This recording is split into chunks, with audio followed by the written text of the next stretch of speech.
Hello everyone, and welcome back to another session of Dark Souls 2 PvP and another weapon showcase. This time I am using the Full Moon Sickle, which you can get off the dual-wielding sickle users in the Huntsman's Copse.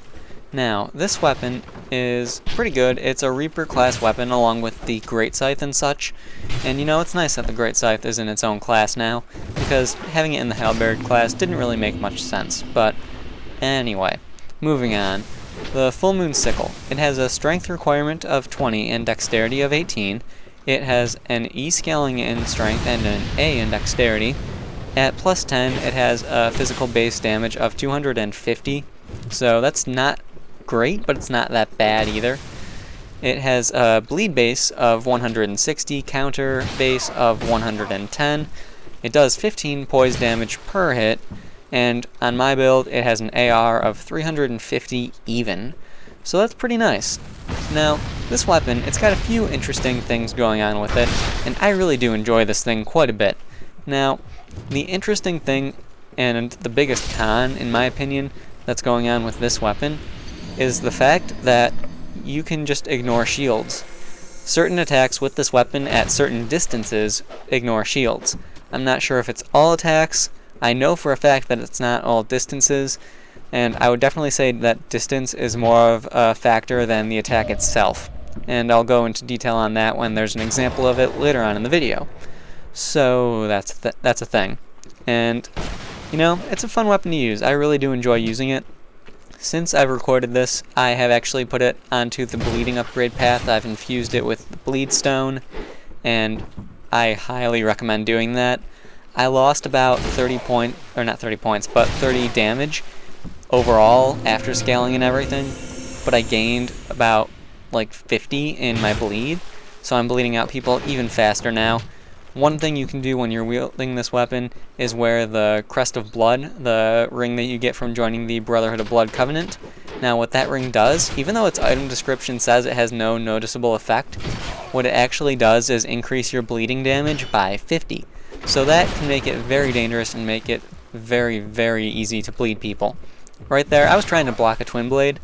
That's a really stupid idea. Don't try and block a Twin Blade, especially if they have infusion on it, because then you're just gonna have it get you. Whatever status effect it has, it will get you. There's just no way around that, so don't block a Twin Blade. Do yourself a favor and just don't do it. So, anyway, now this fight right here is the first example of the distancing thing I was talking about. Right here, when I two-hand my weapon, I can eat through his shield, not a problem. Just 247 damage through the shield, not a single problem with it. 251 right there, you know, no big deal. Later in the video, I believe it's the second to last fight though, I fight this guy and his shield, I don't know if it's some sort of special effect with his shield, but my attacks would not ignore it. So I don't know exactly what was going on with that. I don't know if it has anything to do with the stability of the shield. I don't know exactly why it does it.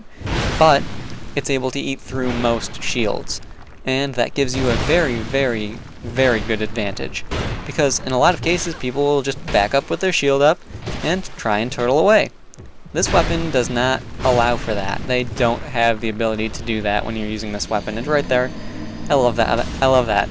He ran up the stairs so he could get me into the little narrow area, and then it ended up just getting him killed. So, kind of makes me feel good that, you know, he got killed by that, but whatever. It is what it is. So, anyway, the biggest con of this weapon, I would definitely have to say that the biggest con of the weapon would be its slow swing speed.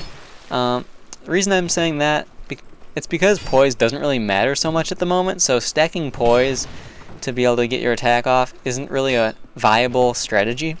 And someone could just take out an S-stock, they could take out a rapier, mail breaker, katana, longsword, anything really that's fast, and just get you with it, and knock you out of your attack, and then that's a problem, because then you can't attack.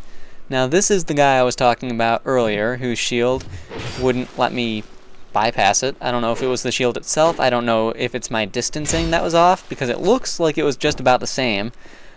I don't know exactly what was happening. I do know that is a boss weapon, not a boss weapon, but a boss shield, so maybe that has something to do with it. I really don't know. So if any of you guys do know, please feel free to let me know in the comments.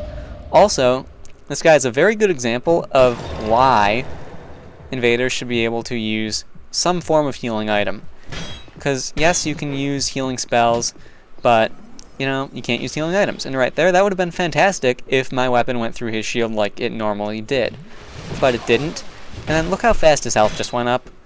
Like, I didn't even get enough souls from killing him to make spending souls on a Lloyd's Talisman worthwhile. It doesn't add up. It's not worth the price of a talisman. So there's some balancing that needs to be done with that. But anyway, this is the last fight. I hope you guys enjoyed the video. I've said pretty much everything that I need to or want to say. So I'm just going to leave you guys right here. So, as I was saying, hope you guys enjoyed the video, and I will see you next time.